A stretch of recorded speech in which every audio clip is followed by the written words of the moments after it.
Mya Fuller was murdered, her body dumped in a field in Wilson County. Now, more than a year after her body was found, a trial date is set for the three suspects in this case. And tonight, our Nick Barris shares exclusive details on evidence in a case that even today remains open. Now, all three suspects are being held in the Wilson County Jail without bond. Again, these are the mugshots of Tiana Tipton, Tyshawn Bowles, and Lamyra Pipkins. On top of first-degree murder, Bowles has also been charged with abuse of a corpse. Now, when District Attorney Jason Lawson was asked if this is considered a death penalty case, he responded with, "At this time, all options will be considered fairly." I can't believe that happened to my child. I can't believe you just stood there and did nothing. Again, letting you know that Mya Christine Fuller was and will always be the light in my eyes, the light in my family eyes, and she did not deserve what happened to her. It was despicable, it's still despicable, and these people walk around and trying to defend these folks, and you have no idea. She just went to a party.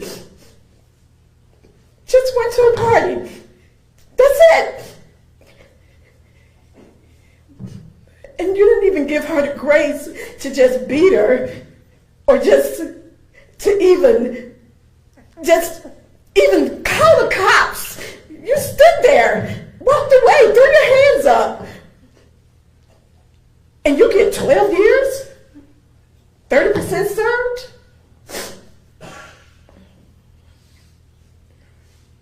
My God. I say to any family members that find themselves in the place where my family members are. How do you plead, Mr. Bowles? Guilty. A field on the edge of Wilson County, Tennessee. Overgrown grass. No cameras rolling that day. Just a man walking his property who never expected to find what he found. A young woman's body. By the time investigators finish their work, the report will say 7 gunshot wounds, broken ribs, a broken leg.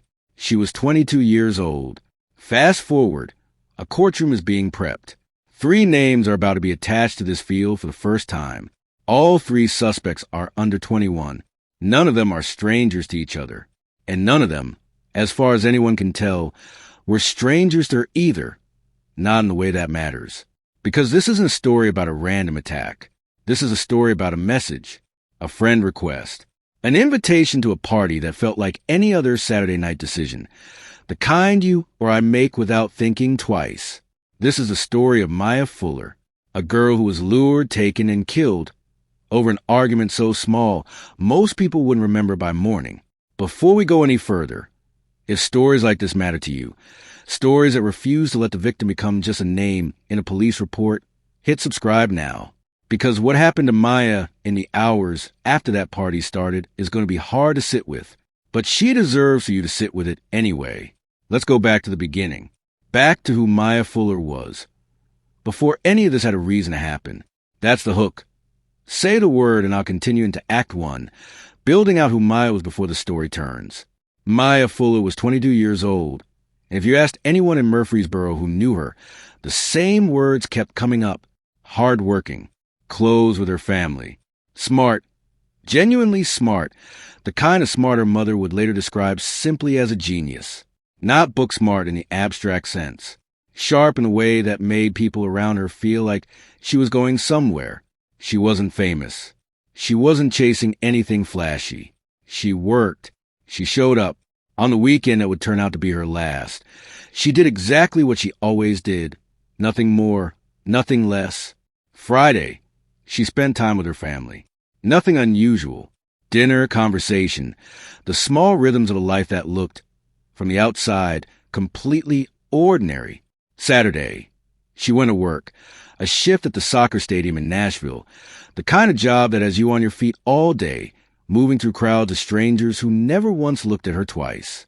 Somewhere in that same stretch of hours, while Mya was clocking in and doing her job, Someone else was already online, searching her name, pulling up her profile, studying the photos, the posts, the small digital footprint that all of us leave behind without thinking about who might be looking at it. Nobody around Mya knew that yet. There was no reason to know it. When she said goodbye to her family that weekend, it was just a goodbye. The kind you say 100 times without thinking. The kind that only becomes unbearable in hindsight because nothing about it felt final. Nothing about it should have felt final. But the night before, something had happened that seemed at the time like nothing at all. Mya had gotten into an argument with a young woman named Tiana Tipton. Words. Just words. Nothing physical. Nothing that would make headlines on its own. The kind of disagreement two young women have and forget about by the next morning. Mya treated it that way. She moved on. She went back to her weekend, her job, her family, her normal life. Because why wouldn't she? It was an argument. People have them. People survive them. But Tipton didn't let it go. She took it home with her. And somewhere in the hours that followed, something shifted. Something that turned a forgettable disagreement into the opening move of a plan. This is the exact point where the story stops being about two people who didn't get along and starts being about a hunt, because Tipton had a problem. Mya knew her face. If she approached her directly, Mya would see her coming a mile away, so she didn't go alone.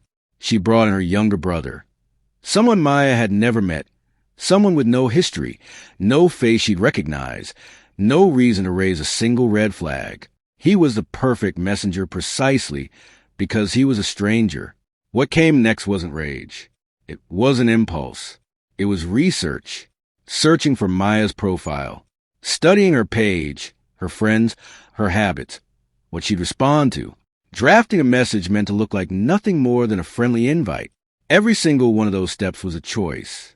And every single one of those choices was still reversible, right up until it wasn't. A third person entered the picture too, an accomplice, someone willing to be there when the moment came. And then came the bait, an invitation to a party at a nightclub.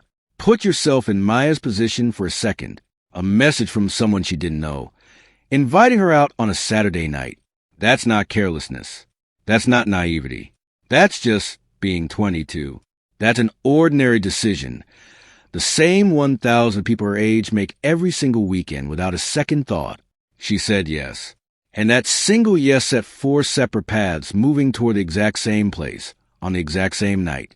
For people were moving toward the same night now, even if only one of them knew it. Tipton, carrying the grudge that had never actually cooled off, no matter how ordinary it looked from the outside. Her brother, the unfamiliar face who made first contact, waiting to see if the plan would actually work. The third person, the accomplice, standing by, ready to back things up if needed. And Mya, getting ready for a Saturday night out, checking her outfit, texting friends, doing every normal thing a 22-year-old does before a party, with absolutely no idea she was walking toward the other 3. The location itself made it worse, in a way. A nightclub isn't a dark alley. It's public. It's loud. It's lit up, full of people, full of witnesses, full of the kind of noise that makes a place feel safe simply because there are so many other people around. That's exactly why nobody should have been afraid to be there that night. And that's exactly why the real danger wasn't going to happen inside. It was going to happen just outside those doors, in the parking lot, once the crowd thinned and the lights of the club stopped reaching that far. That's where it started. Mya didn't go down without a fight. Whatever happened to her in that parking lot, she fought back, outnumbered, ambushed, and she still fought. It's documented in what investigators found afterward. Broken ribs, a broken leg, injuries that tell their own story about a young woman who did not go quietly into whatever came next. What came next was the trunk of a car. I want you to actually sit with that for a second, because it's the moment this whole story turns on. Not the argument, not the message, not even the parking lot. The trunk. Think back to Mya's last ordinary weekend. The Friday with her family. The Saturday shift at the stadium. The small, unremarkable rhythm of a normal life. That same structure, morning, afternoon, night, was still playing out. Except now it was ending here. In the dark. In a space no bigger than a few feet. With no way to see where she was going and no way to stop it. The drive itself wasn't short. There was distance. There was time. Time, be afraid. Time with no idea where the car was headed or how far it would go. I'm not going to rush through that, because nobody rushing through it makes it easier to sit with, and it shouldn't be easy to sit with. Eventually, the car stopped somewhere remote, undeveloped land, chosen specifically because there was nothing around it. No houses, no cameras, no witnesses. That isolation wasn't an accident. It was part of the plan, same as everything before it. What happened next is documented plainly in the record. 7 gunshot wounds. Not one shot in a moment of panic. 7 separate decisions, one after another. Before we go any further, this is the hardest part of Mya's story, and it deserves to be treated as more than a statistic. She wasn't just a case number or a set of injuries listed in a report. She was a daughter, a person with a genius mother was proud of, a person with a job, and a weekend and people who loved her. She was left in a place she had absolutely no reason to be, because of a decision that was never hers to make. If this story is landing with you the way it's supposed to, drop a comment with where you're watching from. For a while, there was no confirmation, just absence. 3 people, 3 separate pleas. And the order they came in tells you almost everything about how this case ended. Tiana Tipton, the one who pulled the trigger, the one whose argument with Mya started all this, pleaded guilty on the very eve of trial. How do you plead, Mr. Bowles? Guilty. Life sentence. On paper, that's the outcome most people would expect. The one who fired the shots facing the harshest consequence the law had to offer. Justice, in the most straightforward sense of the word. But I'm Captain Scott Moore, Public Information Officer with the Wilson County Sheriff's Office, and we want to start off by thanking each of the media outlets that were able to come here today to the special called press conference on behalf of the family of Mya Fuller. Joining me today is Wilson County Sheriff Robert Bryan, Attorney Brian Lewis, who is representing the Fuller family, Mr. and Mrs. Fuller. We have the District Attorney General of the 15th District, Jason Lawson. We have Sergeant Detective Walker Woods, Detective Travis Donnell, and Major B.J. Stafford of the Criminal Investigations Division. I would ask that you please hold off any questions until the end of that time of our upcoming speakers, and please direct your question to the appropriate person. At this time, I would ask Wilson County Sheriff Robert Bryan to come address the media.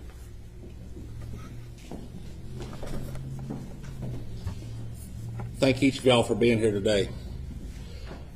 Today, we are here to honor Mya Fuller. Mya was a young and vibrant young woman who had her whole life ahead of her. We are here to let the individual or individuals that are responsible for her death to know that we're going to find you.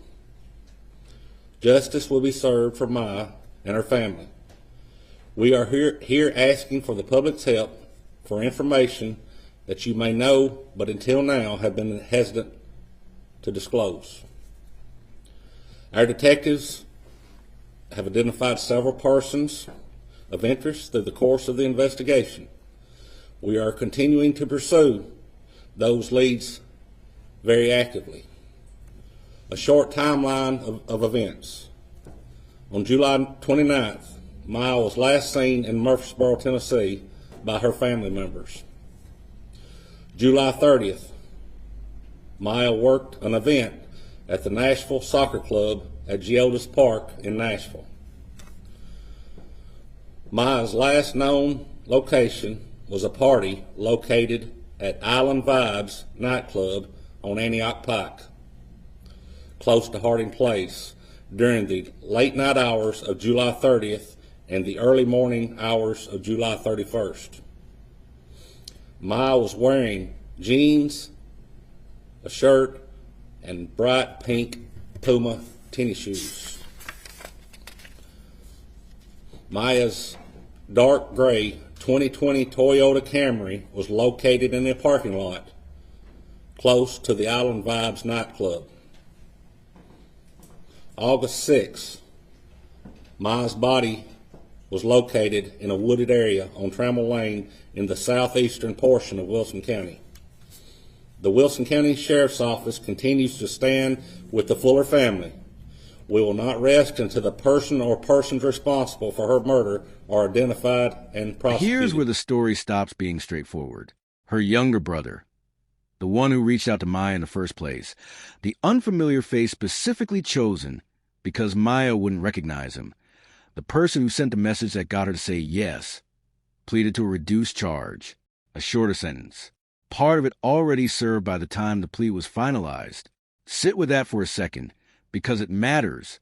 The person who initiated contact, who did the searching, the studying, the drafting of that first message, who set the entire chain of events into motion, received the lightest consequence of the three. Not the harshest, not even close to it.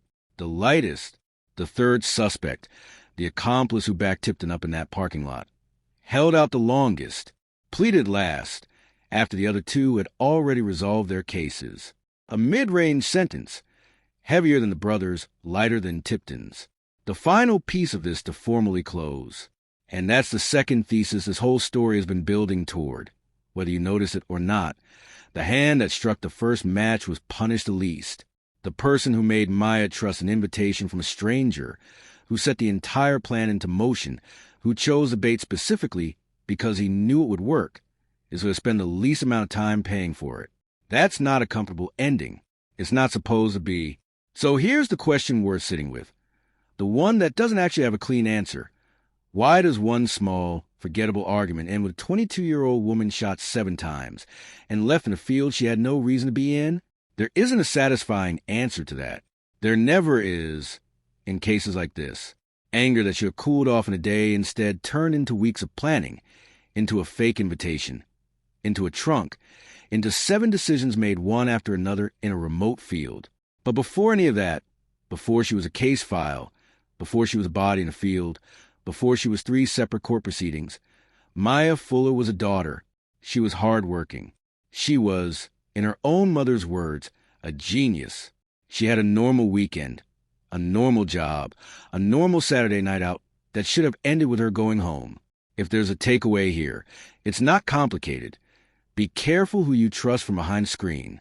Be careful whose invitation you say yes to, even when it feels as ordinary as every other invitation you've ever accepted. And if you find yourself holding on to anger at someone you barely know, let it go. Walk away from it. Because you never know which side of a story like this you might end up on. Mya didn't get to see another Monday. She didn't get to move past that argument the way she should have been allowed to. So if this story stayed with you the way it stayed with me, share it, not for the algorithm. Share it so her name keeps getting said.